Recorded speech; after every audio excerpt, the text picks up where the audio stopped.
I want to touch upon a situation where it's the elder in the house who needs mental help, right?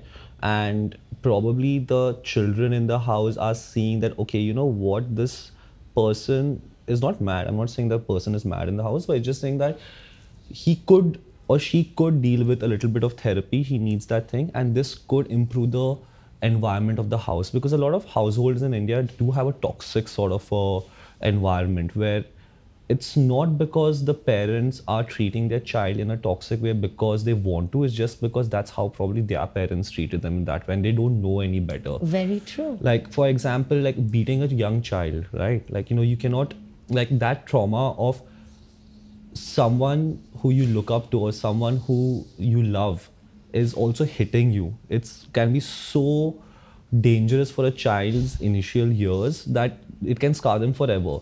So how do you address that age group, which is already mature? They feel that, okay, we have already lived life to a certain extent where I know what to do and how to live life. So I don't need to hear from anyone. I'm not that open on listening to an opinion from, say, like a young entrepreneur like you or you.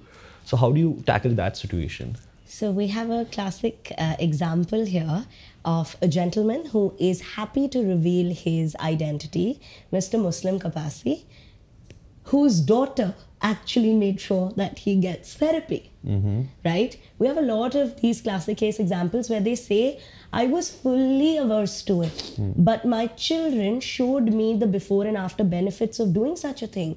They showed me that there was no judgment around it. And thank God for the awareness that came through. So awareness can transfer on two folds.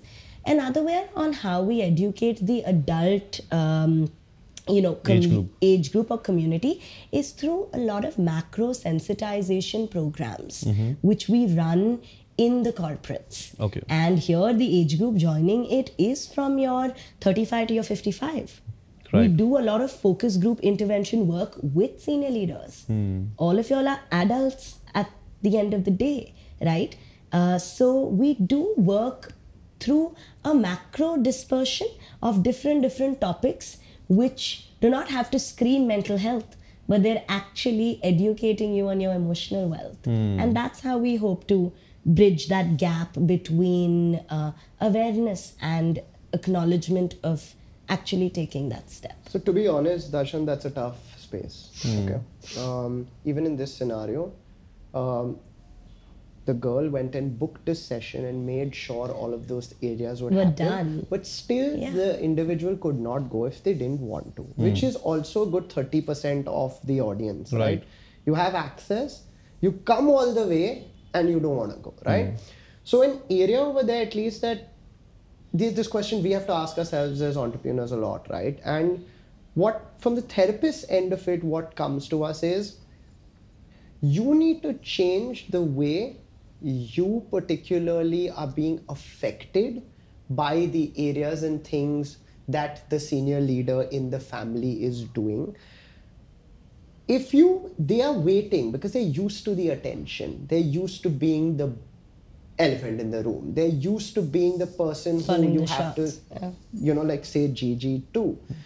Today, you are fueling their fire. And there is a right way to communicate and to get your point across to them. But the moment they see, right, it's not affecting you as much, that's when they will bring that change into themselves or want to bring that change.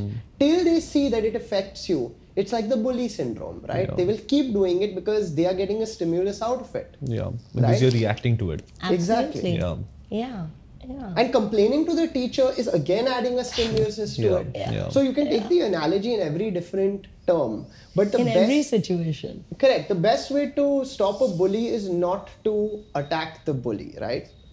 It's possibly not even to go directly face to face with the bully, right? But it could be tomorrow that something the bully enjoys engaging with, right?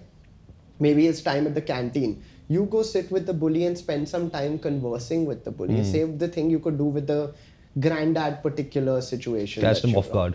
Yeah. So ye kya ho raha hai? Yeah. I feel like we're also a trauma-led society, and we let trauma keep repeating itself. Hence, we don't get out of that trauma. How often do we do things that we're uncomfortable doing? But we continue complaining. Nobody wants to put them in situations of discomfort. And in situations of discomfort lies a lot of growth. And this is the education that we can empower through conversation. Yeah.